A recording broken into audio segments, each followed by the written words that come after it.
নমস্কার, আমি তুহিন আর আমার সাথে আপনারা শুনছেন স্টোরি ম্যানিয়া ক্লাব। আজ আমাদের ক্লাবে আমার সাথে আপনারা শুনবেন চিলেকোঠা রোদ্দুরের দ্বিতীয় পর্ব। তবে এই গল্পটি শোনার আগে বলে দিই যে এটি শুধুমাত্র প্রাপ্তবয়স্কদের জন্য, তাই 18 বছর নিচের বাচ্চারা আজকের এই গল্প শোনা থেকে একটু দূরে থেকো। আর গল্পটি শোনার পর ভালো লেগে থাকলে অবশ্যই লাইক, শেয়ার, কমেন্ট করে পাশে থাকবেন এবং নিজেদের লেখা পাঠাতে ডেসক্রিপশন বক্সে দেওয়া হোয়াটসঅ্যাপ নম্বরে অথবা ইমেলে ইমেল করতে পারেন। আজকের এই গল্পটি পাঠিয়েছেন হাওড়া জেলার ভগবতীপুর গ্রাম থেকে গোপাল পাত্র মহাশয়। ছোটবেলা থেকে লেখালেখির আগ্রহ থেকে শুরু করে বর্তমানে বিভিন্ন সাহিত্য নির্ভর অ্যাপে লেখালেখির কাজ করেন। ইতিমধ্যে তারই কলমে চিলেকোঠা রোদ্দুরের প্রথম পর্ব আমরা শুনে ফেলেছি। সেই পর্বে আমরা শুনেছি সজল তার ছোটবেলার প্রেম মৌকে আবিষ্কার করে মেসেঞ্জারের এক মেসেজ থেকে। তারপর তাদের শুরু হয় মেলামেশা, ভিক্টোরিয়াতে তাদের প্রথম দেখা, আর সাথে পুরনো দিনের মধুর স্মৃতিচারণ। এরপর দিন শেষে এক অন্য অভিজ্ঞতা নিয়ে তারা ফেরে বাড়ির দিকে। তারা কি আবার দেখা করবে? করলেও কি তাদের মেলামেশা এমনই চলবে, নাকি অন্য কিছু? চলুন এসব প্রশ্নের উত্তর খুঁজতে শুনে ফেলি গল্পের পরবর্তী অংশ।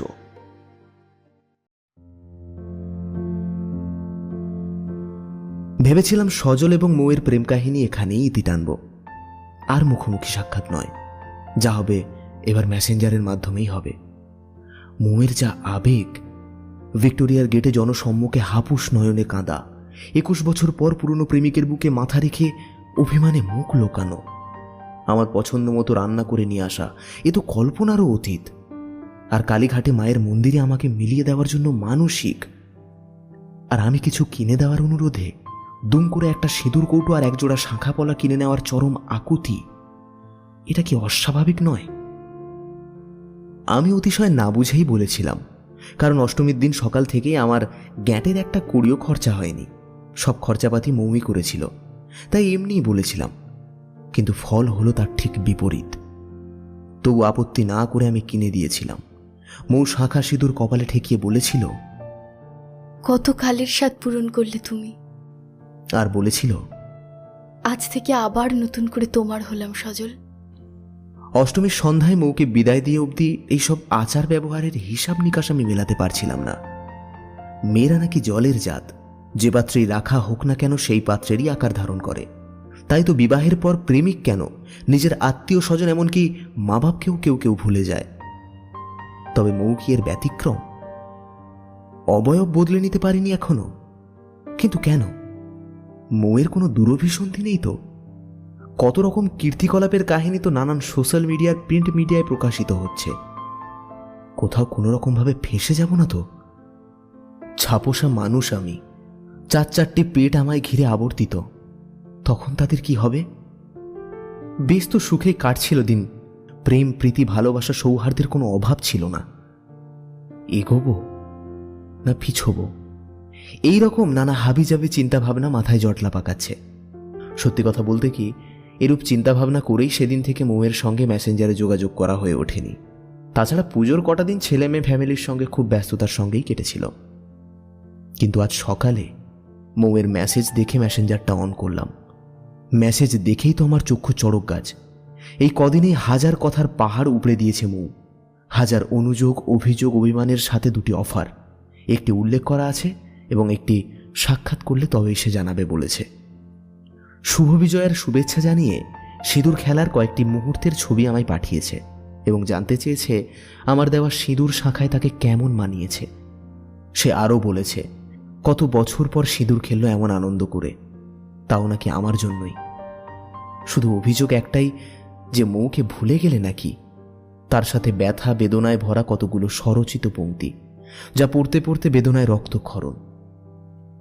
প্রথম অফারটি হলো নিজের পতিদেবতাকে দিয়ে পলিটিক্যাল দাদাদের ধরে আমার জন্য একটি সম্মানজনক চাকরি জোগাড় করেছে সে। আমি যেন আগামী 14 তারিখ মানে সামনের সোমবার বেলা 11টার মধ্যে বিধাননগর পৌরসভায় যোগাযোগ করি এবং সেখানে নিজে উপস্থিত থাকবে মৌ। মৌ আরও বলছে, ভাবছো পলিটিক্যাল দাদাদের ধরে চাকরি? তার মানে তো দলদাস। যে পার্টি ক্ষমতায় থাকবে তার দাসত্ব বৃত্তি করতে হবে? কিন্তু তা নয়, তুমি আমার প্রতি বিশ্বাস করে চলে এসো, কিন্তু মিস না হয়। আর হ্যাঁ, আর একটা বড় সারপ্রাইজ আছে তোমার জন্য, কিন্তু সাক্ষাতে বলবো, এখন নয়। এখন কি করব? আজই আমার ওয়্যার হাউস খুলবে। টানা 6-7 দিন ছুটির পর কাজের চাপও বিস্তর, ছুটিও মিলবে না। হয়তো কিছুদিন কাজ করার পর পৌরসভার কাজটি আমার পছন্দ হলো না, অথবা তারা আমাকে যোগ্য বলে মনেই করলো না। তখন আমার একুল উকুল দুকুল যাবে না তো? অন্য কারো সঙ্গে বা গৃহিণীকে আসল ব্যাপারটা খুলে বলা যাচ্ছে না, কারণ হিতে বিপরীত হয় যদি। এমনই সব চিন্তা ভাবনা করে আমার কাজে মন বসছে না কিছুতেই। নামেই আমি কাজে জয়েন করেছি। এইভাবেই লাঞ্চ আওয়ার এসে গেল। যথাসময় লাঞ্চও করলাম। খাওয়া দাওয়া সেরে ঠান্ডা মাথায় চিন্তা করলাম, আচ্ছা ঠিক আছে, ওই কাজের ব্যাপারে মৌয়ের সঙ্গে একবার ডিসকাস করেই দেখা যাক না, তাতে ক্ষতি কি?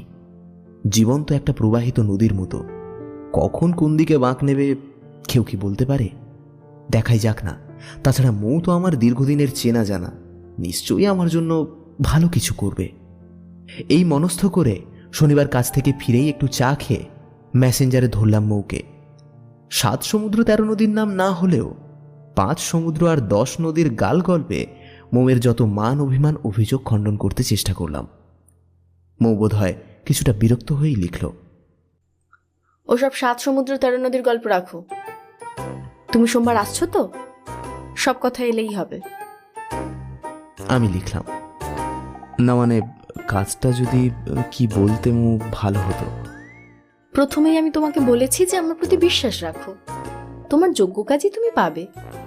আর হ্যাঁ, সঙ্গে বায়োডাটাটা আনতে ভুলো না যেন। দরকার পড়বে না বলে মনে হচ্ছে, তবুও সঙ্গে নিয়ে এসো কিন্তু।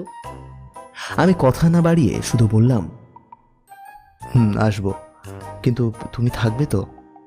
আরে বাবা, কথা দিলাম, থাকবো থাকবো থাকবো, 3 সত্যি। এবার হলো তো? মনে রেখো, লেট যেন না হয়। 11টা। অকুল পাথারে ভাসতে ভাসতে রাতটুকু কেটে গেল। রবিবার সকালে লক্ষ্মী পুজোও বটে। যথারীতি বাজারে গেলাম। পুজোর ফলমূল সামান্য শাকসবজি বাজারহাট করে ফিরে এসে গিন্নির কাছে চুপ করে বসে রইলাম। আলো আঁধারিতে মিশিয়ে ঘটনাটা সংক্ষিপ্তে বর্ণনা করলাম গিন্নিকে। সব শুনে গিন্নি বলল, বেশ তো, দেখোই না চেষ্টা করে, যদি কিছু হয়। আমি আমতা আমতা করে বললাম, কিন্তু বড্ড দূর বুঝলে, এই ঘন্টা 2-4-5 লেগে যেতে পারে কিন্তু যেতে আসতে। তাতে কি, কাজটা যদি সম্মানজনক হয় আর সুপারিশ যখন বলছো, তখন নিশ্চয়ই হয়ে যাবে, দেখো। যাক বাবা, হাঁপ ছেড়ে বাঁচলাম। মৌ ছাড়াও আরেকজনের সম্মতি তো পাওয়া গেল। দেখাই যাক না কি হয়। ঠিক আছে, তাহলে এই কথাই রইল। কাল সকাল সকাল কিন্তু সবকিছু রেডি করে রেখো। আমি যাই, গিয়ে স্নানটা সেরে আসি। ঠিক আছে, সব রেডি হয়ে যাবে। রবিবারটা কোনো রকমে উৎকণ্ঠা উদ্বেগের সঙ্গে কেটে গেল। সোমবার সকাল সকাল স্নান খাওয়া দাওয়া সেরে ভদ্রস্থ পোশাক পরে আনুষাঙ্গিক কাগজপত্র নিলাম এবং ইষ্টদেবকে স্মরণ করে বাড়ির সকলকে বিদায় দিয়ে বেরিয়ে পড়লাম অজানা পথে। স্যাকরাইল স্টেশন থেকে হাওড়া স্টেশন, হাওড়া থেকে বিধাননগরগামী বাসে বসে পৌরসভায় যখন পৌঁছলাম, তখন সকাল ঠিক কাঁটায় কাঁটায় 11টা। মৌকে ফোনে ধরলাম। হ্যাঁ, হ্যালো মৌ, আমি পৌঁছে গেছি। তুমি কোথায়? হ্যাঁ সজল, আমি মেন গেটে তোমার অপেক্ষায় আছি, তুমি চলে এসো। মেন গেটে পৌঁছে আমি তো একেবারে মৌকে যে চেনাই যাচ্ছে না। সেদিন ছিল নিরাভরণ, কিন্তু আজ সেজে গুজে একেবারেই কেটাদুরস্ত। প্রচুর গয়না পড়েছি মৌ। কিছুটা কাছে এসে আমাকে আগাপাস্তলা নিরীক্ষণ করে উৎসাহের সুরে সে বলে উঠল, ভেরি গুড বয়, একদম ঠিক সময়ে এসেছে। সামনেই একটা ঝাঁ চকচকে BMW দেখিয়ে বলল এটা তার গাড়ি, আর এই হচ্ছে তার ড্রাইভার রামজীবন। রামজীবন আমাকে উদ্দেশ্য করে বলল, সালাম সাব। আমিও সৌজন্যমূলক নমস্কার করলাম। বাকি কথা পরে হবে, এখন চলো মেয়রের ঘরে বলেই মৌ হাঁটা দিল। আমিও তাকে অনুসরণ করলাম। সামনে দেখলাম মেয়রের নেম প্লেট লাগানো চেম্বার। দরজা ফাঁক করে মৌ বলল, আসছি দাদা। মৌকে দেখে মেয়র সাহেব হাত জড়ো করে বললেন, এই যে মিসেস সেন, কি সৌভাগ্য আমার। বসুন বসুন। দুজনেই বসলাম। মেয়র কলিং বেল টিপল এবং সঙ্গে সঙ্গে একজন এসে হাজির। গুড মর্নিং স্যার, বলুন। মেয়র বললেন, কি খাবেন মিসেস সেন, চা না কফি? আপনি যা বলবেন তাই হবে দাদা। ভালো করে 3টে কফি বানিয়ে আনো দেখি। Okay sir. বলে বিদায় নিল লোকটি। ও হ্যাঁ, এই যে সভ্যদা, যার কথা আপনাকে বলেছিলাম। ও হ্যাঁ, কি যেন নাম ভাই?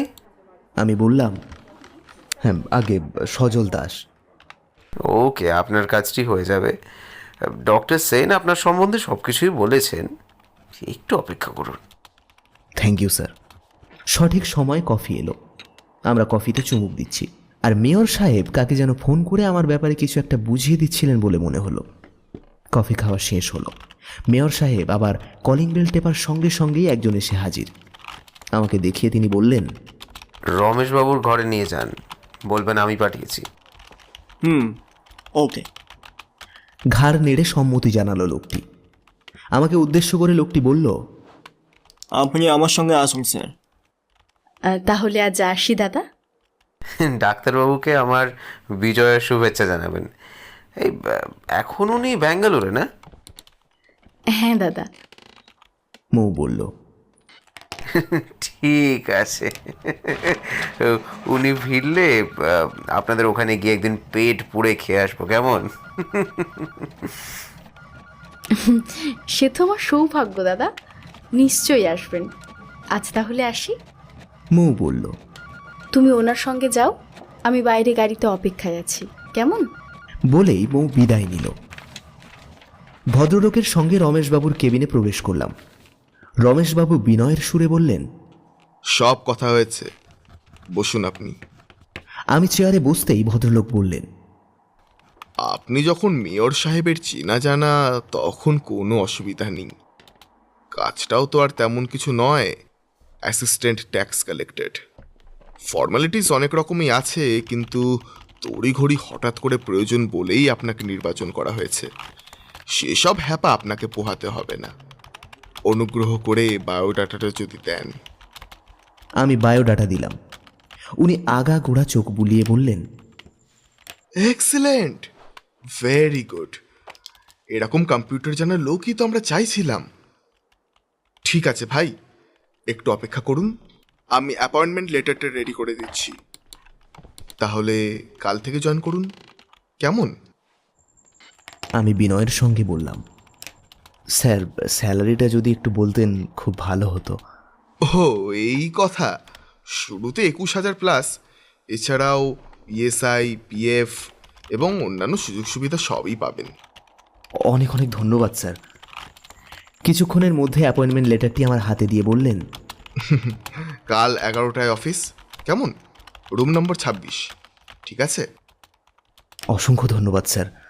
বলে পা ছুঁয়ে প্রণাম করতে উদ্যত হলে উনি আমায় বাধা দিয়ে করমর্দন করলেন। আমি বললাম, আসছি স্যার। উনি বললেন, আসুন। রমেশবাবুর কেবিন থেকে বেরিয়ে এক ছুটে মৌয়ের কাছে যেতে ইচ্ছে করছে। আলিঙ্গনে আবদ্ধ করে তাকে বলতে ইচ্ছে করছে, তুমি আমার যে উপকারটা করলে তা আমি জীবনেও ভুলব না। কিন্তু কিন্তু মৌ কোথায়? হ্যাঁ, এখানেই তো গাড়িটা ছিল। আমার ভুল নয় তো? মেন গেট তো এটাই। মৌকে ফোনে ধরলাম। হ্যালো, তুমি কোথায়? হ্যাঁ সজল, আমি কিছু টুকিটাকি কেনাকাটার জন্য শপিং মলে এসেছি। এখনই সব হয়ে গেল? সব ঠিকঠাক তো? হ্যাঁ, সব ঠিকঠাক। অ্যাপয়েন্টমেন্ট লেটারটা দিয়েছে, বললো কাল থেকে join. Okay, God bless you. তুমি কিছুক্ষণ অপেক্ষা করো, আমি আসছি। ওকে ওকে, ঠিক আছে। বলে ফোন রাখলাম। ভাবতে শুরু করলাম, সুপারিশের কি মহিমা। মেয়র সাহেব ভাবলেন ডক্টর সেনের লোক, রমেশবাবু ভাবলেন মেয়র সাহেবের লোক। জাদু মন্ত্রের মতো সসম্মানে যেন সব হয়ে গেল। অথচ একসময় 5,000-এর একটা ছোট্ট চাকরি জোটাতে আমার জুতোর শুকতলা ক্ষয়ে গিয়েছিল। মৌয়ের প্রতি কৃতজ্ঞতায় মন গদগদ হয়ে উঠল। তীব্র উৎকণ্ঠা নিয়ে অপেক্ষা করতে লাগলাম তার জন্য। 10 মিনিটের মাথায় মৌয়ের ফোন এলো আবার।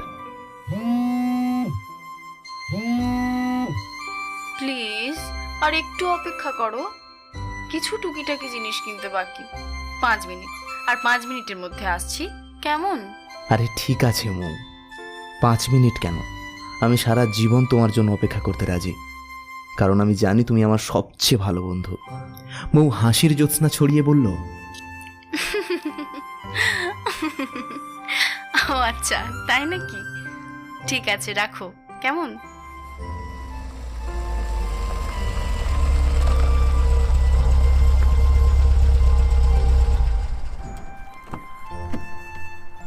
মিনিট 5-7 মধ্যেই মৌয়ের গাড়ি সামনে এসে দাঁড়ালো।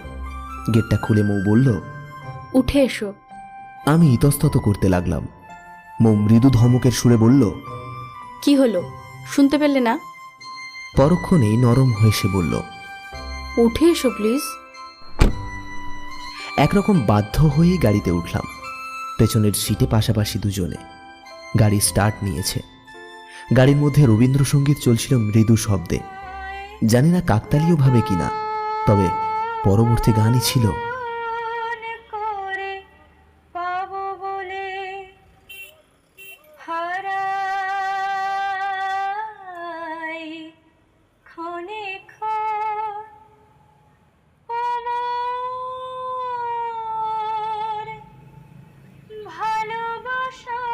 মৌ পাশে ঘেঁষে আমার হাত দুটো কোলে নিয়ে আলতো করে কাঁধে মাথা রেখে আবেগে চোখ বোজালো। কিছুক্ষণের মধ্যে আমিও আবেগে মথিত হয়ে মৌয়ের মুখটি আমার বুকে টেনে মৌকে আলিঙ্গন করেই হৃদয়ঙ্গম করতে লাগলাম রবি ঠাকুরের গানটি। মৌ আমার বুকে মুখ লুকিয়ে ফুঁপিয়ে ফুঁপিয়ে কাঁদছে। আমার চোখেও শ্রাবণ ধারা, সারা শরীর কেঁপে কেঁপে উঠছে। অব্যক্ত কথাগুলি কান্না হয়ে যেন ঝরে পড়ছে। দুজন দুজনকে জড়িয়ে ধরলাম আরো শক্ত করে, নিবিড়ভাবে। জানি না অলক্ষ্যে বিধাতা হাসলেন কিনা। ট্রাফিক সিগন্যালে গাড়ি আটকে গিয়েছে। গাড়ি স্টার্টও বন্ধ, গানও। নিজেকে সংযত করে শুধু একটি প্রশ্ন করলাম, আচ্ছা আমরা কোথায় যাচ্ছি মৌ? আমার ফ্ল্যাটে, মানে আমরা যেখানে থাকি আর কি। অন্যদিন গেলে হতো না? হয়তো হতো, কিন্তু এসেছো যখন একটিবার দেখেই যাও আমার ঘর গৃহস্থালী। আর অন্তত একটু মিষ্টি মুখ করে যাবে। বিজয়ের মিষ্টি তো তোমার পাওনা আছে, তাই না? আচ্ছা আমার কি শুধু পাওনা আছে মৌ? কিচ্ছু দেওয়ার নেই আমার? তোমার কি কিচ্ছু চাওয়ার নেই আমার থেকে? তুমি জানো না সজল, অজান্তে কতখানি দিয়েছো। জীবনের সব পুরনো স্বাদ ফিরিয়ে দিয়েছো আমায়। মরণ ঘুম থেকে জেগে উঠেছি, আবার চলেছি স্বপ্ন পূরণের লক্ষ্যে। হ্যাঁ, তুমি ওই স্বপ্নের বিভোরেই থাকো, আর আমি তোমার ঋণে জর্জরিত হয়ে মুখ লুকাই, হারিয়ে যাই কোনো গহীন অন্ধকারে। আলতো করে আমার চিবুকে হাত দিয়ে মৌ বলল, ও কথা বলো না প্লিজ, রাগ করো না। চলো আমার সাথে, বেশি দেরি করাবো না তোমাকে। জানো মৌ, সুখবরটা এখনো বাড়িতে জানানো হয়নি। ওমা, কেন? তাহলে জানাও এখনই। সবটাই জানাবো, মানে এই গাড়ির প্রেম লীলা। মৃদু হেসে মৌ বলল, সাহস থাকলে জানাও। ফোন ট্রাই করছি। মুখে মধুর হাসি নিয়ে আমার দিকে তাকিয়ে আছে মৌ। হ্যালো। হ্যালো বাপি। কি করছো সোনা? এই তো গেম খেলছি। মা কোথায়? মাকে দেব? হ্যাঁ দাও। হ্যালো। হ্যাঁ হ্যালো, শুনছো? আমার কাজটা হয়ে গেছে বুঝলে। এটা খুব ভালো খবর তো। ওই বন্ধুটি একদিন নেমন্তন্ন করতে ভুলো না যেন। এমন বন্ধু তো আর পাওয়া যায় না আজকাল। হ্যাঁ নিশ্চয়ই বলবো। কখন বাড়ি ফিরবে? ফিরতে দেরি হবে? না মানে নতুন তো, তাই কাজগুলো একটু বুঝে নিচ্ছিলাম, এই জন্য একটু দেরি হচ্ছে আর কি। ও আচ্ছা, মেয়ের সাথে কথা বলো। দাও। হ্যালো বাপি, তোমার চাকরিটা হয়ে গেছে, তাহলে মিষ্টি আনবে তো? হ্যাঁ সোনা, অনেক মিষ্টি নিয়ে যাব। এখন রাখো কেমন? হ্যাঁ রাখছি। গাড়ি চলতে শুরু করেছে। মৌ বলল, কি গিন্নি খুশি তো? হ্যাঁ, আর আমার গুণমান বন্ধুটিকেও নেমন্তন্ন করতে অনুরোধ করলো, কারণ সে বলেছে তোমার মতো বন্ধু পাওয়া নাকি ভাগ্যের ব্যাপার। ও বন্ধু বলেছ বোধহয়? বান্ধবী বললে তোমাকে আসতে দিত না নাকি?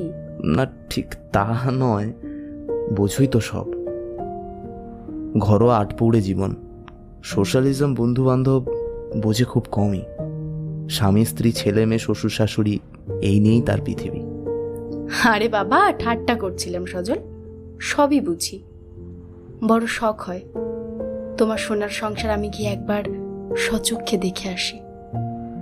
আমিও মনে প্রাণে তাই চাই মৌ। তুমি একবার গিয়ে আমার হাল হকিকত নিজের চোখে একবার দেখো। নিশ্চয়ই যাব একদিন। মেম সাহেব, গাড়ি পার্কিং লটে রাখবো নাকি গ্যারেজ করে দেব? Parking lot.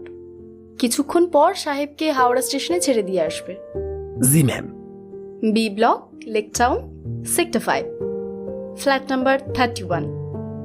It's my address. Welcome to my house, please কাম।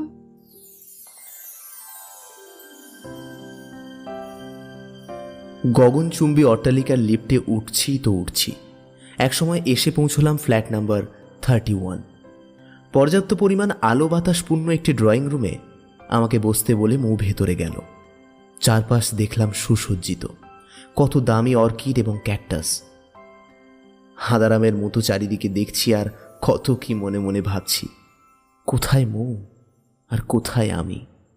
কিছুক্ষণের মধ্যেই মৌ পোশাক চেঞ্জ করে প্লেট ভর্তি বিভিন্ন মিষ্টি এবং জল নিয়ে আমার বিপরীত চেয়ারে বসল। তারপর হাসি হাসি মুখ করে একটি সন্দেশ হাতে নিয়ে বলল, এটা খেয়ে মিষ্টি মুখ করো, তারপরে আসল সংবাদ দিয়ে দিচ্ছি। মৌয়ের হাতের মিষ্টিটুকু খেলাম। আমিও মৌকে নিজের হাতে একটি মিষ্টি খাইয়ে দিলাম। জানো সজল, তুমি প্রথম আমার বাড়িতে এলে আর তোমাকে অন্য কিচ্ছু খাওয়াতে পারলাম না। খুব টেনশনে ছিলাম তোমার ওই কাজের ব্যাপারটা নিয়ে, তাই কিচ্ছু রান্না করতে পারিনি। প্রাণ ভরে মিষ্টি খাও, কিন্তু তোমার বাড়িতে যখন যাব পেট পুড়ে খেয়ে আসবো কিন্তু। সেই সৌভাগ্য যদি কোনোদিন হয় তাহলে তোমার পছন্দের ডিশ নিজের হাতে রান্না করে তোমায় খাওয়াবো, এই কথা দিলাম। বাহ, তুমি রান্না করে খাওয়াবে? হ্যাঁ মৌ, আমি রান্নাবান্নাও করতে পারি, তোমায় তো আগে বলেছি। আমার যে তর্স হয়েছে না, কবে নিয়ে যাবে বলো তোমাদের বাড়ি? যেদিন ঈশ্বর দিন দেবেন। একটু পরেই তুমি চলে যাবে, আবার কবে তোমাকে কাছে পাবো জানি না সজল। এই 1600 স্কোয়ার ফিটের ফ্ল্যাটে আমি একা। মিস্টার সেন জরুরি মিটিংয়ে ব্যাঙ্গালোরে, ছেলে হোস্টেলে, মেয়ে বান্ধবীদের সঙ্গে বেড়াতে গেছে মন্দারমণিতে। ফ্ল্যাটটা যে আমাকে গিলতে আসছে, তাই তোমাকে বিদায় দিতে কিছুতেই ইচ্ছা করছে না। চলো না, সব ছেড়ে ছুড়ে আমরা বেরিয়ে পড়ি একসঙ্গে। আমার সঙ্গে নেবে সজল? কি বলবো ভেবে উঠতে পারছিলাম না। কিছুক্ষণ চুপচাপ থেকে বললাম, অত ভেঙে পড়ো না মৌ, আমি তো তোমার কাছেই এসেছি। দেখো, যখন ডাকবে তখনই আবার এসে হাজির হব। তাছাড়া অফিস ছুটি হলে তো আমি মাঝে মধ্যেই আসবো তোমার কাছে, তুমিও তো দেখা করবে আমার সঙ্গে। আর যখন ভীষণ একা লাগবে তখন না হয় আমায় ফোন করে নিও। তুমি বলেছিলে না আমার কি কিছুই চাওয়ার নেই তোমার কাছে? এটাই তো তোমার কাছে আমার চাওয়া সজল। এই জন্যই তো তোমাকে অত দূর থেকে টেনে এনেছি, নিজেকে বাঁচাতে চাই বলেই। হ্যাঁ মৌ, আমরা সবাই বাঁচব। আমাদের ভালোবাসা যদি নিষ্পাপ হয়, একে অপরের প্রতি যদি আমাদের বিশ্বাস থাকে, তাহলে সব কিছু ঠিক হয়ে যাবে। দেখো একদিন। তাই যেন হয় সজল। এই দেখো, সুখের দিনে আমি কেমন মুডটাই নষ্ট করে দিলাম। আর কটা মিষ্টি খাও প্লিজ, নিশ্চয়ই খুব খিদে পেয়েছে। না না, ও নিয়ে তুমি চিন্তা করো না, আমি খেয়ে দিয়েই বেরিয়েছিলাম। আচ্ছা আচ্ছা, ঠিক আছে মিষ্টি খাচ্ছি। কিন্তু আমার যে বেলা বয়ে যায়, সুখবরটা দেবে বলে কিন্তু কই দিলে না তো এখনো। দেখ, মরণ আমার, ভুলেই গেছিলাম। আচ্ছা ঠিক আছে, আমি আসছি, তুমি একটু বসো। That's like a good girl, আমি উৎসাহিত হয়ে বললাম। কিছুক্ষণ বাদেই মৌ ফিরে এলো, হাতে কতগুলো প্যাকেট। প্রথমে এসে সে বলল, এই নাও তোমার পুজোর উপহার। এ কি আছে এতে? 2 সেট জামা প্যান্ট। আহা, এসবের আবার কি দরকার ছিল মৌ? দরকার ছিল মশাই, দরকার ছিল। তুমি কি এক জামা প্যান্ট পরে অফিস করবে? সেটা তো আমি সহ্য করব না। তুমি এখন আমাদেরই লোক। তোমাদের লোক মানে ঠিক বুঝলাম না। অত বুঝতে হবে না, মানে আর কিছুই নয়।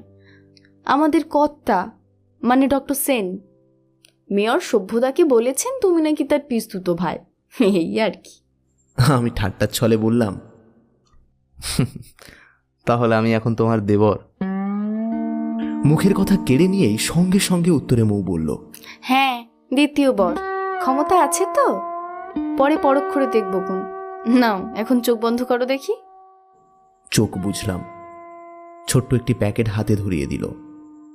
কোনো বই টই হবে মনে হয়। আমি আগেই বলেছিলাম দুটো সুখবর তোমার জন্য অপেক্ষা করছে। এটা তো মিথ্যা নয়। এখন চোখ খোলো আর প্যাকেটটি খুলে দেখো তো। চোখ খুললাম। মধুর হাসিতে উজ্জ্বল হয়ে আছে মৌয়ের মুখ। আবেগ ভরে প্যাকেটটি খুললাম। এই যে নিজের চোখকেই আমি বিশ্বাস করতে পারছি না। আগা পাঁচতলা বইটা উল্টে পাল্টে দেখছি। বই বটে, কিন্তু আমার কবিতার বই, এ পাবলিশার্স থেকে প্রকাশিত। এক চিলতে রোদ্দুর। হার্ড কভারে মোড়া বইয়ের পেছনের দিকে দেখলাম একটা ছোট্ট ছবি এবং সংক্ষিপ্ত কবি পরিচিতিও লেখা আছে। নামে চিত্রশিল্পীকে দিয়ে প্রচ্ছদ করানো হয়েছে। কি করে হলো এত সব? বোকার মতো প্রশ্ন করলাম মৌকে। মৌ শান্ত স্বরে বলতে লাগলো, জানি তুমি আমাকে ভুল বুঝবে না। তোমার কিছু নির্বাচিত কবিতা, মানে আমার খুব ভালো লাগার কিছু কবিতা এ পাবলিশারের দপ্তরে পাঠায়। ওদের ভালো লাগে এবং শারদ সংখ্যায় প্রকাশ করার ইচ্ছা প্রকাশ করে আরও কিছু লেখা পাঠানোর অনুরোধ করে। তারপর আমি তোমার প্রোফাইল থেকে কিছু কবিতা ইমেল করে ওই দপ্তরে পাঠাই। তারই ফসল হচ্ছে এই এক চিলতে রোদ্দুর। হয়তো তোমার অনুমোদন নেওয়ার প্রয়োজন ছিল, কিন্তু বিশ্বাস করো আমি তোমাকে সারপ্রাইজ দেব বলেই করেছি। ভুল হলে ক্ষমা করো। অমন করে বলো না। এরকম ভুল আমি সারা জীবন সহ্য করতে প্রস্তুত আছি মৌ। কিন্তু আর কত কি করবে তুমি আমার জন্য? আমি কি এসবের যোগ্য? যোগ্য বলেই তো তোমার জন্য করছি। সব তোমার যোগ্যতায় তুমি করবে। আমি শুধু পথ বাতলে দিচ্ছি একজন ভালো বন্ধু হিসেবে। একজন ভালো বন্ধুর কাজ তো সেটাই বলো, একে অপরকে উপরে তোলা, একে অপরের পরিপূরক হিসেবে গড়ে ওঠা। আমিও সেটাই মন প্রাণে বিশ্বাস করি মৌ। কিন্তু আবার কিন্তু কেন? এত সুখ কি আমার কপালে কখনো সইবে? জানো মৌ, গতকাল রাতে আমি একটা স্বপ্ন দেখলাম। কি স্বপ্ন? তুমি আর আমি যেন কোথায় চলেছি, হয়তোবা সুখের সন্ধানে। কত রকমের হাজার বাহারি ফুল ফুটে আছে আমাদের চারিদিকে, দুজন দুজনের হাতে হাত। হঠাৎ করেই কোনো মেঘ নেই, কোনো বৃষ্টি নেই, পথঘাট চারিদিকে শুধু জল আর জল, জলে জলাময়। দুজনেই যেন তলিয়ে যাচ্ছি। আমার মুখে স্বপ্নের কথা শুনেই মৌয়ের কিছুটা মন খারাপ হলো। কিছুক্ষণ পরেই সে বলল, এই খামটা ধরো প্লিজ। খামটা নিয়ে খুললাম। খুলে দেখলাম একটা সেলফ চেক এবং অ্যামাউন্টটাও লক্ষ্য করলাম 50,000। এ কি, এটা কেন? এটা তোমার প্রথম দফার রয়্যালটি। তোমার অ্যাকাউন্ট নাম্বারের স্পেলিং অজানা বলেই অতনুদাকে অনুরোধ করে সেলফ চেক আনিয়েছি। এটি অভাবনীয়, শুধু বিস্ময়ের পর বিস্ময়। মৌ আবার আমায় বলতে লাগলো, তুমি ভাবছো নিশ্চয়ই যে অতনুদার সঙ্গে পরিচয় হলো কিভাবে। এর আগে এ পাবলিশার থেকে আমার কতগুলো বই প্রকাশিত হয়েছে, সেগুলো সঠিক সময়ে সঠিক মূল্যের বিনিময়ে তোমাকে দেব, কিন্তু এখন নয়, বুঝলে মশাই? মনে মনে ভাবলাম, সেই জন্যেই মেসেঞ্জারের প্রথম লেখা পড়েই আমি অবাক হয়েছিলাম। কি করে এত কথার নকশি কাঁথা বনে আমার হারিয়ে যাওয়া মৌ, আমার চিলেকোঠার রোদ্দুর। এই কি ভাবছো? ভাবছি সব কিছুই তো তোমাকে দিতে রাজি আমি মৌ। তোমাকে আদৌ আমার আর কিছু নেই, কিন্তু আমাদের কেমন যেন হাত পা বাঁধা দুজনেরই। এই দেখো না, কত নিলিবিলে নির্জনেও দুজন দুজন আর হতে পারছি না। আমরা যেন অন্য গ্রহের বাসিন্দা। হঠাৎই কোনো ধূমকেতুর মতো আমাদের আগমন। আমি আবেগ ভরে কথাগুলো বলছি, কখন মৌ আমার মাথাটা বুকে নিয়ে মাথার চুলটা বিলি কেটে দিচ্ছে। আবারও আমি বলে চলেছি, এখানে তুমি একা, সব কিছু থেকেও কিচ্ছু নেই। আর আমাকে হাতছানি দিচ্ছে আমার ঘর, গৃহস্থালী, স্ত্রী, ছেলে মেয়ে, সংসার। এখানে তুমি এক একাকিনী তপস্বিনীর মতো সাধনায় মগ্ন, নিলিবিলি নির্জনে। আর তোমার সঙ্গী কেবল একাকিত্ব, চিরবিরহিনী নারী তুমি। আমি বলেই চলেছি। মৌ মাথাটা বুকে জাপটে ধরে চুলে বিলি কাটছে, আর আমি স্নাত হচ্ছি নয়নের জলে। সেদিন সব অবিশ্বাস, সমস্ত বিসর্জন দিয়ে মধুর আবেগে হৃদয় ভরে নিয়ে মৌয়ের কাছ থেকে বিদায় নিলাম। এক রাস কৃতজ্ঞতা ভরে আছে সমস্ত মন, প্রাণ আর হৃদয় জুড়ে। সঠিক দিনক্ষণেই নতুন কাজ জয়েন করেছি। মন্দ লাগছে না, কম্পিউটারে সব ডাটা আপলোড করা। এদিকে ফোন মেসেঞ্জারে মৌয়ের সঙ্গে নিয়মিত বার্তা আদান প্রদান হচ্ছে। এই তো সেদিনও হঠাৎই মৌ বলে বসল, আমার পাওনা দেবে তো? কি চাও তুমি বলো? তোমাকে আমার অদেও তো আর কিছু নেই দেওয়ার। পুরো একটা দিন এবং রাত তোমাকে চাই। ব্যাস এইটুকুই? এইটুকুই শুধু। একটা দিন তোমাকে আপন করে পেতে চাই। জীবনের সব স্বাদ, সব আকাঙ্ক্ষা মিটিয়ে নিতে চাই। বলো না, তুমি দেবে আমায়? হ্যাঁ, কথা দিলাম। কিন্তু আর কটা দিন যাক। তুমি বুঝতেই তো পারছো বলো, নতুন চাকরি, হঠাৎ করে কামাই করাও যাবে না, আগাম জানিয়ে রাখতে হয়। তাছাড়া আবার কি?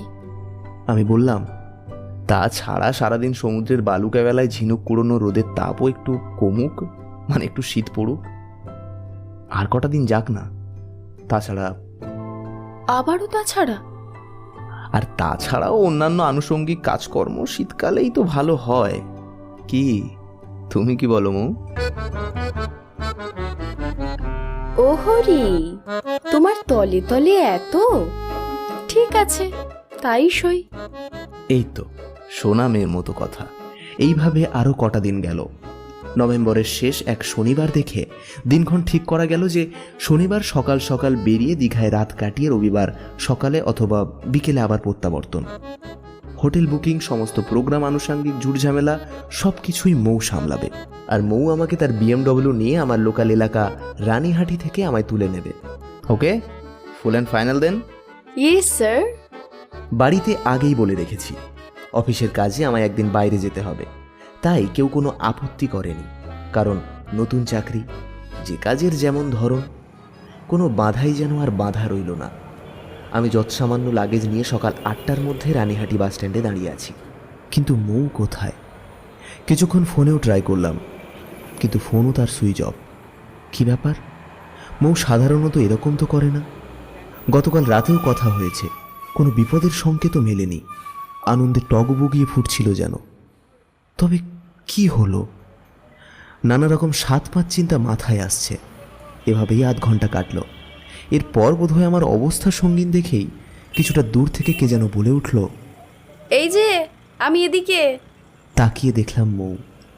কি মশাই, তর সইছে না যে? কাকে এত ঘন ঘন ফোন করছেন?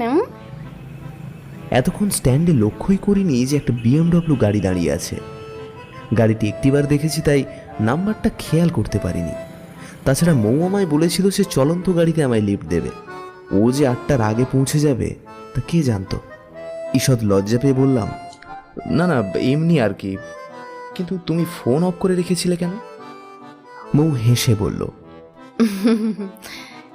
এমনি তোমার অবস্থা কেমন হয় দেখার জন্য। তাই সামনের মিষ্টি দোকানটাই অপেক্ষা করছিলাম। বাবুর যাবার এত তাড়া। সব ঠিক আছে, আর দেরি করাবো না, গাড়িতে ওঠো তাড়াতাড়ি। ওঠা মাত্রই গাড়ি স্টার্ট নিল। শুধু মৌ আর আমি কাছাকাছি পাশাপাশি ঘেঁষে বসলাম সিটের পেছনে। আমি বললাম, আরে ড্রাইভার দেখবে তো? মৌ হেসে বলল, রামজীবনের গাড়ি চালানোর অভিজ্ঞতা অনেক কালের, তাইও জানে পিছনে বাবু বিবিরা কি করেন। তাই শত ইচ্ছা হলেও ওদের দেখা বারণ। তুমি চোখ বোঝো আর চুপটি করে আমার বুকে মাথা রেখে রেস্ট নাও। ওখানে গিয়ে যা অনেক কাজ করতে হবে মশাই। সবটাই আমি পারি মৌ, তুমি দেখে নিও, সব কাজই আমি ঠিকঠাক করতে পারবো। ঠিক আছে, এখন চুপ করো দেখি। বিএমডব্লিউ গাড়ি বোম্বে রোড ধরে মসৃণভাবে এগিয়ে চলেছে। আমি বুকে মাথা রেখে ম্রিয়মান, আধো ঘুম আধো জাগরণ স্বপ্নতুর, যেন এই ঘুম আমরণকাল না ভাঙলেও কোনো ক্ষতি নেই। মৌ আমায় পাজা করে গেয়ে চলেছে প্রিয় রবি ঠাকুরের গান। তোমায় নতুন করে পাবো বলে হারাই ক্ষণে ক্ষণ। জীবন্তরী যখন মাঝ দরিয়ায়, তখন এত সুখ কোথায় ছিল কে জানে। আশ্রয় এতটা নিরাপদ যে কোনো আশঙ্কা বা অজানা ভয় নেই অনুভবে। হৃদয়ের সব অভিলাষ পূর্ণ হওয়ার বাসনায় মত্ত দুজনে, একে অপরের পরিপূরক। দুজন দুজনকে নিবিড় করে কাছে পাওয়া, জীবন বৃক্ষের শুধুমাত্র একটি পাতা, একটা দিন, তাই বা কম কি। কিছুক্ষণ পর উঠতে চেষ্টা করলাম, কিন্তু পারলাম না। মৌয়ের বাহুবন্ধন যে বড় শক্ত। এই যে মহারাজ, চোখ খুলুন এবার। কেন মহারানী? গন্তব্যে হাজির যে। ইচ্ছে করছে না কিছুতেই। এই যাত্রা যদি অনন্তকাল ধরে চলতো তবে বড্ড ভালো হতো বলো মৌ। ঠিক আছে মশাই, পুরো একটা দিন একটা রাত এখন আমাদের হাতে। এখন অনুগ্রহ করে চলুন প্লিজ। সামনে হোটেল ব্লু মুন। মৌ রিসেপশনের সামনে গিয়ে দাঁড়ালো। অভিজাতপূর্ণ চেহারা দেখে রিসেপশনিস্ট বললেন, Excuse me, ma'am. May I help you? Our hotel was booked by Moumita Dash, wife of Sajal Dash. Okay. Let me check first and give me a minute, please. Booking list দেখে receptionist বললেন, Yes, ma'am. It's room number 46. Please sign here. Mou sign করে দিল। Waiter, ইনাদেরকে room number 46 এ নিয়ে যাও। Yes sir বলে আমাদেরকে নিয়ে চলল। আমরাও ওর পিছু নিলাম। সামান্য লাগেজ, তাই বইতে কোনো অসুবিধে হলো না। দেখতে দেখতে রুম নাম্বার 46 এসে গেল। ওয়েটার গেটের চাবি খুলে কোন দিকে বাথরুম, কোন দিকে ড্রেসিং রুম, এসি কোনটা, ফ্রিজ কোনটা, টিভির সুইচ, সমস্ত কিছুই বুঝিয়ে দিল। মৌ মাথা নাড়ল। যখন কোনো দরকার হবে এই লাল বোতামটাই টিপবে, আমরা হাজির হয়ে যাব। ঠিক আছে ম্যাম? আবারও সম্মতি জানালো মৌ। ওয়েটার বিদায় নেওয়ার সঙ্গে সঙ্গেই মৌ বলল, এই যে মশাই, হাত মুখ ধুয়ে এবার ফ্রেশ হয়ে এসো। সঙ্গে কিছু পুরি আর তরকারি আছে, খাওয়া দাওয়া করে তারপর স্নানে যাব, কেমন? খাওয়া শেষ করে তখন প্রায় বাজে 11:15। রেডি হয়ে নাও বলে কিছুক্ষণ পরেই মৌ ড্রেসিং রুম থেকে ফিরে এলো। আমি তো মৌয়ের ড্রেস দেখে একেবারেই, যাকে বলে থ। মেম সাহেবদের যেমন হয় আর কি। কি আর বলবো, আমার সামান্য 12 মুন্ডা আর জিন্স। আমাকে আগাপাস্তলা নিরীক্ষণ করে মৌ বলল, ঠিক আছে বাবা, ওতেই হবে। আর দেরি নয়, চলো এবার। তবে তাই হোক। সমুদ্র তটে কিছুক্ষণ পাশাপাশি দাঁড়ালাম দুজনে। ঢেউ উঠছে, ঢেউ নামছে অবিশ্রান্ত। আমি আনমনে বললাম, আমি ক্লান্ত প্রাণ এক। চারিদিকে জীবন সমুদ্র সফেন। আমার বেলায় লেকটাউনের মৌমিতা সেন। মৌয়ের মুখোমুখি হয়ে কাঁধে হাত রাখলাম। মুখে মধুর হাসি, চোখে চোখ রেখে মৌ আমায় বলল, চলো, ক্লান্ত প্রাণ দুদণ্ড জুড়িয়ে নি। হাতে হাত ধরেই সমুদ্রে নেমে গেলাম। মৌ যেন জল পড়ি, এই এখানে তো সেই সেখানে, আবার কখনো উধাও, আবার আমাকে ডাকছে নাম ধরে। আমি যেন কোনো কিনারা পাচ্ছি না। কখনো আমাকে জাপটে ধরে গোগ্রাসে চাইছে পুরো দমে। মৌয়ের অট্ট হাসিতে আকাশ বাতাস কেঁপে কেঁপে উঠছে। আমার মনে ভয় সঞ্চার হচ্ছে।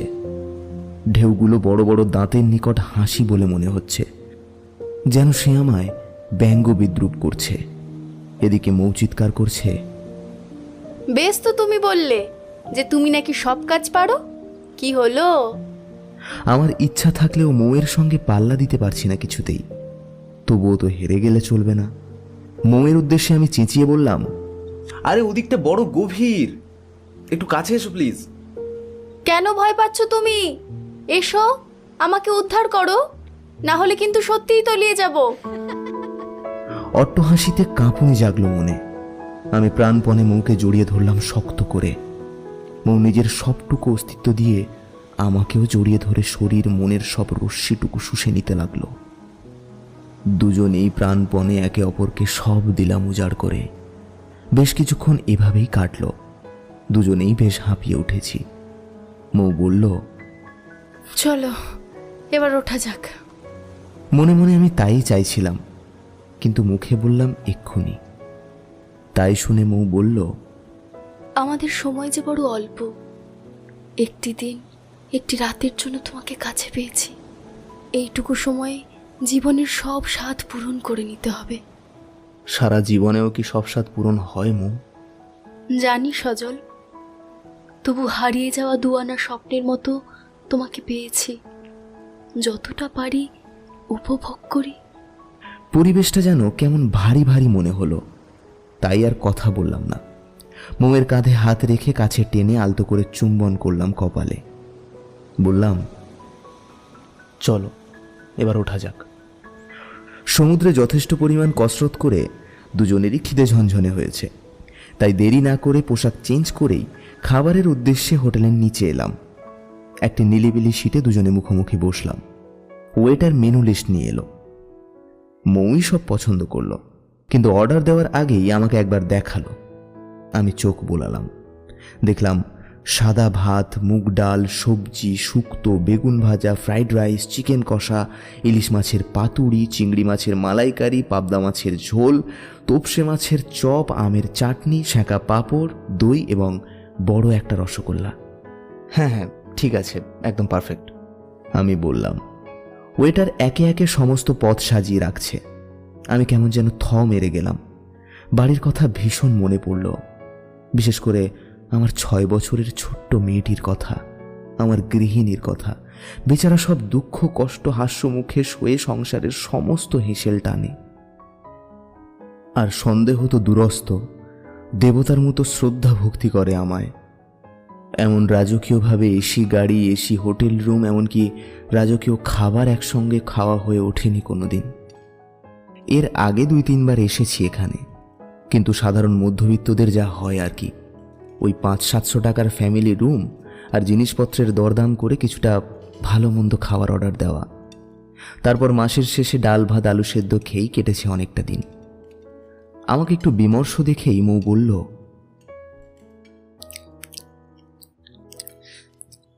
কি বাড়ির কথা, গৃহিণীর কথা মনে পড়ছে তো? তুমি কি করে বুঝলে? আমি সব বুঝি সজল। আমি একজন গৃহিণী, একজন মা, কিন্তু আমার আত্মীয়তার বাঁধনগুলো দীর্ঘদিন আলগা হতে হতে প্রায় খসে পড়েছে।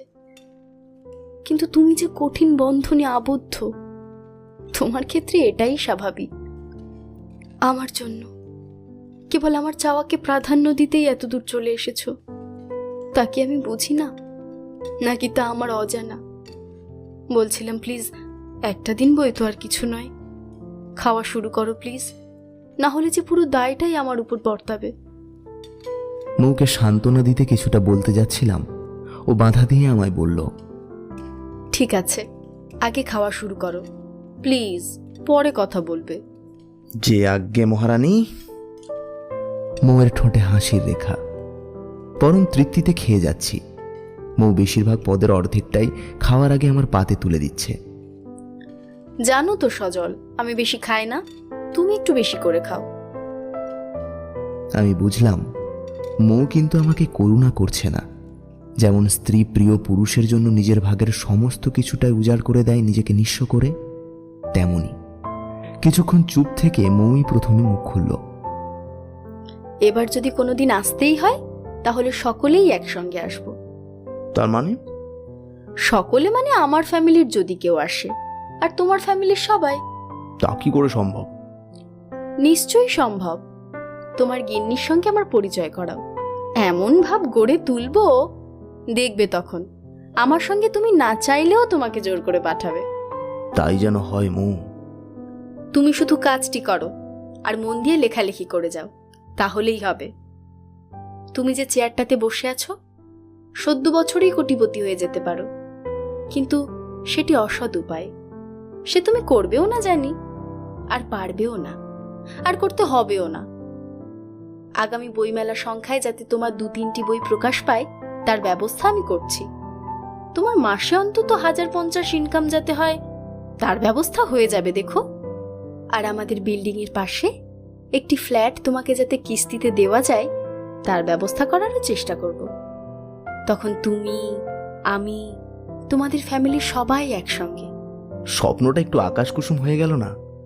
মানে বাস্তবে কি তা সম্ভব? সবই সম্ভব সজল, সবই সম্ভব। তুমি শুধু চেষ্টা করো, আমি তো আছি। আসলে কি জানো তো বউ, উচ্চাকাঙ্ক্ষা কোনোদিনই আমার ছিল না। তার কারণ হয়তো তোমার মতো কেউ স্বপ্ন দেখায়নি। খাওয়া প্রায় শেষের পথে। পাত খালি দেখে মৌ বলল, একটা ইলিশ ভাপা বলি? না না না, বিশ্বাস করো অনেক খাবার, এবার কিন্তু পেট ফেটে যাবে আমার। জীবনে প্রথম খেলাম এমন খাবার। মৌ, একটা কথা বলবো? আমার কাছে তোমার সংকোচ কেন?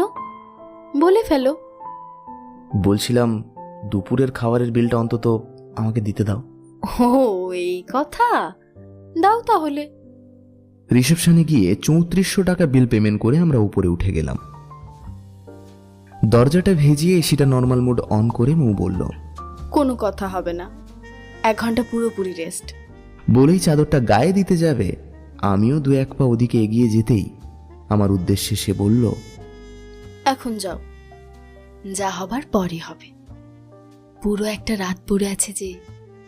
আমি অভিমানে মুখ করে নিজের বেডে এসে শুয়ে পড়লাম। কিছুটা চুপ থেকে মৌ বলল, কি মহাশয়ের রাগ হলো নাকি? না মানে কিছু না। আচ্ছা, আমার দিকে ফিরে এসো, দুজনকে শুধু দেখা দেখি হোক। আর হ্যাঁ, চোখ যেন সর্বদা খোলা থাকে কিন্তু। মনে মনে ভীষণ হাসি পেল আমার। হাসি চেপে রেখে বললাম, ঠিক আছে madam. That's like a good boy. Mou বলল, একে অপরের দিকে চোখাচোখিতে ঘুম আসছে না কিছুতেই। এছাড়াও চোখ বোঝাতেও বারণ। মনের মধ্যে কত রকম অনুরণন চলছে, কিন্তু ভাষায় প্রকাশ করা যাবে না। তাই বললাম, কেমন যেন স্বপ্ন মনে হচ্ছে না মৌ? হ্যাঁ, স্বপ্নই তো। আজ রাতটা ফুরিয়ে গেলে আর কিছুই থাকবে না। কেন থাকবে না? সব থাকবে মনের মণিকোঠায়। এবার চলো সজল, বালিয়াড়ির কিছুটা হাঁটি, তারপর বালিয়াড়ির স্তূপের মাঝখানে আমার কোলে মাথা রেখে সূর্যাস্ত দেখতে দেখতে খানিকটা জিরিয়ে নেবে। আচ্ছা মৌ, বিপরীত হতে পারে না? মানে আমার বুকে তুমি মাথা রাখতে পারো না? হতেই পারে, কিন্তু এটি নিয়ম বহির্ভূত। সেই আদম ইভির কাল থেকে আজ পর্যন্ত নারীরা পুরুষের ছায়া সঙ্গিনী, সহচরী, ছায়াদাত্রী। তাই বেহুলাও একদিন মৃত স্বামীকে জলাঞ্জলি না দিয়ে স্বামীর মাথা কোলে নিয়ে কলার ভেলায় ভেসেছিল গাঙুরের জলে। কিন্তু সে কথা যদি সকল পুরুষ মানত, নারীর মূল্যায়ন যদি সঠিক হতো, তাহলে সমাজের অবস্থা আজ এরকম হতো না। বড় অভিমানে মুখ করে কথাগুলো বলল মৌ। মৌ বড় সত্যি কথা আর খাঁটি কথাই বলেছে। আমি একেবারে চুপ করে গেলাম। মৌ সাজগোজ করে রেডি, আমিও। বালুকা বেলায় পাশাপাশি হাঁটছি। বিভিন্ন মানুষের নানান কীর্তিকলাপ চোখেও পড়ছে, হাসিও পাচ্ছে মাঝে মাঝে। সামান্য কিছুটা রোদ্দুর আছে বটে, কিন্তু তেমন তেজ নেই, একেবারে বুড়িয়ে যাওয়া যৌবনের মতো। বালিয়াড়িতে মৌয়ের কোলে মাথা রেখে আর জিরোনো হলো না। তেমন পরিবেশই নেই, আর তাছাড়া লোকজনের সমাগমও বিস্তর। অগত্যা পাশাপাশি ঠেস দিয়েই বসলাম দুজনে। আকাশ সমুদ্র মিলেমিশে একাকার, যেমন মৌ আর আমার হৃদয়, প্রাণ, মন। সূর্যটা একটু একটু করে রং বদলাচ্ছে। সমুদ্রের ছলাৎ ছলাৎ শব্দ, ঝাউবনের শনশন শব্দে বাতাস বয়ে যাচ্ছে। ডিমের কুসুমের মতো লাল সূর্যের পাশ দিয়ে কিছু পরিযায়ী পাখি উড়ান দিচ্ছে গন্তব্যের দিকে। একটু পরেই সূর্যটা সিঁদুরের টিপের মতো লাল হয়ে উঠল। হাজারো পাখি ফিরে যাচ্ছে আপন কুলায়। পালতোলা নৌকোগুলো ভিড়ছে ঘাটে। চলো সজল, আমাদের যে দিন ফুরালো। কিন্তু রাত যে এখনো বাকি। রুমে ফিরে এসেই কলিং বেল টিপল মৌ। সঙ্গে সঙ্গে একজন ওয়েটার এসে হাজির। এখন 2 কাপ কফি। আর কিছু? এখন আর কিছু না। বলছিলাম রাতে কি খাবেন ম্যাম? রুটি সবজি, 1 গ্লাস ফ্রুট জুস আর 1 গ্লাস গরম দুধ। Yes ma'am. হ্যাঁ শোনো, রাত 8টার মধ্যে খাবার পৌঁছানো যায়। তোমাদের সাহেব বেশি রাত করেন না, বুঝলে? ঠিক আছে ম্যাম, তাই হবে। কফির পেয়ালায় চুমুক দিতে দিতে মৌ টিভির সুইচটা অন করলো। পছন্দের কিছু চ্যানেল সার্চ করতে করতে প্রায় 8টা বেজে গেল। তখনই দরজায় টোকা পড়ল। দরজাটা খুলে খাবারগুলো টেবিলে রাখতে বললাম। খাবার রেখে শুভরাত্রি জানিয়ে ওয়েটার বিদায় নিল। টিভির সুইচ অন। ঘড়িতে তখন ঠিক 8টা। মৌ বলল, চলো খাওয়া দাওয়া শুরু করি। খাওয়া শুরু করলাম তরকারি, রুটি আর একরকম সবজি। হাতে গড়া রুটি ভালোই লাগলো। খাওয়াও শেষ করলাম। একটু স্থির হয়ে বসো বলে মৌ একটা ব্যাগ হাতড়াতে লাগলো। ব্যাগ হাতড়ে ছোট্ট একটা প্যাকেট থেকে কি যেন মেশাচ্ছে ফ্রুট জুস আর দুধের মধ্যে। আমি স্থির হয়েই বসে আছি, কোনো কথা বললাম না। মৌই বলল, ভেবো না যে বিষ মেশাচ্ছি। বলেই গরম দুধের গ্লাসটি আমার সামনে ধরে বলল, নাও এবার সোনা ছেলের মতো চুমুক দিয়ে খাও দেখি। আমি গরম দুধে চুমুক দিতে লাগলাম একটু একটু করে। যেমন প্রতিদিন আমাকে একটু একটু করে গ্রাস করছে মৌ, ঠিক তেমনই। মৌ সাজতে বসল। কিছুক্ষণের মধ্যেই নববধূ রূপে সজ্জিত হলো সে। আমাকেও নতুন ধুতি পাঞ্জাবি পরতে দিল। অগত্যা তাই করলাম। একটা অদ্ভুত রোমাঞ্চ বুকের ভেতরে কাঁপন জাগালো। 21-22 বছরের উত্তেজনা আবেগে ভর করলো আমার মন প্রাণ সারা শরীর জুড়ে। ফিরে পেলাম পুরনো স্মৃতি। কিছুক্ষণের মধ্যেই স্বপ্নভঙ্গ হলো। মৌ আমার পায়ের কাছে বসে ভিখারিনীর মতো চেয়ে বসলো এক চিলতে সিঁদুর তার সিঁথিতে রাঙিয়ে দেওয়ার জন্য। একটা সিঁদুর কৌটো আমার সামনে এগিয়ে দিয়ে সে বলল, এই দেখো, সেই মহাষ্টমীর দিন কালীঘাটে মায়ের কাছে পুজো দেওয়া সিঁদুর কৌটোটা এতদিন আগলে রেখেছি তোমার হাতে পড়বো বলে। আমাকে রাঙিয়ে দাও সজল। আমি কি কর্তব্য বিমূঢ় হয়ে পড়লাম। আবার বলল, প্লিজ সজল, শুধুমাত্র এক চিলতে সিঁদুর তুলে দাও আমার সিঁথিতে। আর কোনোদিন কিচ্ছু চাইবো না, বিশ্বাস করো। আর কোনোদিনও তোমার স্ত্রীর দাবি দেওয়া জাহির করব না। এটা একান্তই আমার স্বপ্ন, পূরণ করো সজল। মৌয়ের করুণ আরতি আমার বুকে শেলের মতো বিঁধছে, আর তার দু চোখ বেয়ে ঝরে পড়ছে রাশি রাশি মুক্ত। হায় ঈশ্বর, কোন পরীক্ষায় ফেললে তুমি আমায়? এখন কি করি? যত সময় যাচ্ছে ততই তার আকুতি বেড়ে যাচ্ছে। ওঠো মৌ, শান্ত হও। আমার কথায় সে উঠে দাঁড়ালো। খুব সামনাসামনি হলো আমার। আমি বললাম, তোমাকে ভিখারিনী দেখতে চাইনি কোনোদিন, আর আমি তোমায় রাজরানী করব তার সৌভাগ্য আমার কোথায়। কিন্তু আমি তোমার সঙ্গে সহজেই খেলায় মত্ত হতে পারবো না বলেই এমন সময় নিচ্ছিলাম। আমার বিচার বুদ্ধি এখনো লোপ পায়নি। আশা করি তোমারও হয়নি। ঠিক আছে, তোমার স্বপ্নই পূরণ হোক। মৌয়ের হাতে থেকে সেই সিঁদুরের কৌটো থেকে এক চিলতে সিঁদুর নিয়ে রাঙিয়ে দিলাম তার সিঁথি। মৌয়ের মুখে হাজার সূর্যাস্তের আভা। পরম ভক্তি ভরে মৌ আমার পায়ে মাথা ঠেকে প্রণাম করল। আমি মৌকে দুহাতে আলতো করে ধরে উঠলাম এবং জাপটে জড়িয়ে ধরলাম পরম পাওয়ার সুখে। মৌয়ের সঙ্গে করে আনা নতুন বেড কাভারে মোড়া হলো বিছানা। বালিশের ওয়ারও বদলানো হলো। ব্যাগ থেকে বের হলো গুচ্ছ গুচ্ছ লাল গোলাপ। অজস্র গোলাপের পাপড়িতে সজ্জিত হলো বিছানা।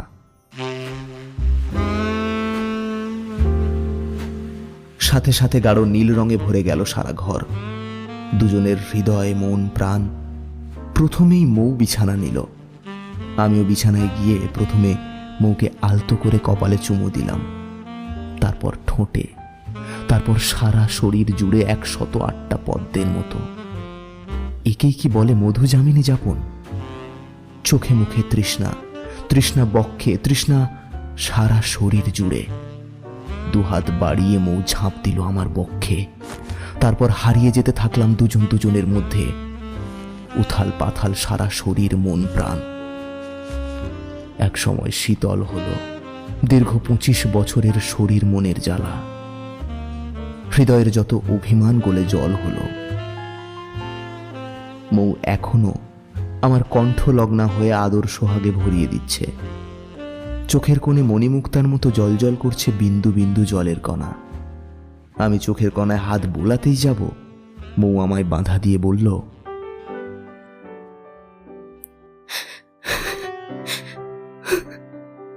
মুছো না সজল, ওটা আমার আনন্দ অশ্রু। আর তোমার কাছে আমার কিছুই চাওয়ার থাকলো না সজল। মনে হয় কত জনমের স্বাদ পূরণ করলে তুমি। দীর্ঘ প্রতীক্ষার অবসান হলো আজ। কেই বা জানতো এমন মাঝ বয়সে এমন ভেঙে চুরে কেউ ভালোবাসে আমায়। তুমি বিশ্বাস করো সজল, এত সুখ জীবনে কোনো দিন পাইনি। এমন সুখের সমুদ্রে ভাসেনি কোনো দিনও। আচ্ছা মৌ, আমরা কোনো স্বপ্ন দেখছি না তো? এই রাতের আফসানে সব শেষ হয়ে যাবে না তো? স্বপ্নই তো, এ তো একরকম স্বপ্নই। মনের চাওয়া পাওয়া যখন দুকুল ছাপিয়ে যায়, তখন সবকিছুকে স্বপ্নই তো মনে হবে, স্বপ্নই মনে হয়। আর একটা জিনিস তোমার কাছে প্রার্থনা করব, বলো দেবী সজল?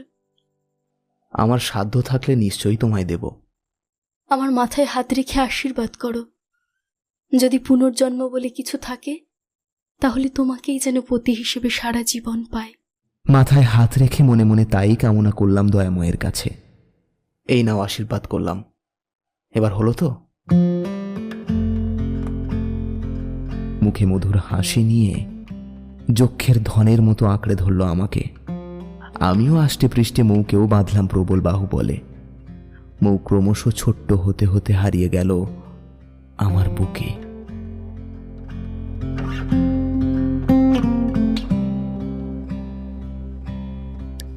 এতক্ষণ শুনছিলেন লেখক গোপাল পাত্রের কলমে চিলেকোঠা রোদ্দুরের অন্তিম পর্ব। আপনাদের ভালোবাসা পেলে আমরা আবারও ফিরতে পারি এরপর কি হবে তা নিয়ে।